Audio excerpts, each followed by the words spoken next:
I'm gonna try to eat this whole chicken because that's what I used to do when I first started going to the gym. Just want to see if I still have it. I'm not gonna have the skin because it's extra calories. I'm actually starting to get full. I don't know how I ate a whole chicken back then.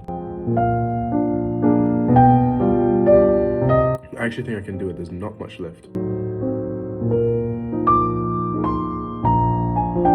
Every time I think down, there's a piece like this underneath everything.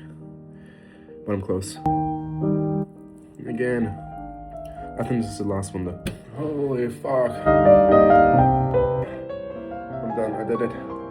Doesn't look like it's done, but it's all skin. And I can't have the skin. Extra calories.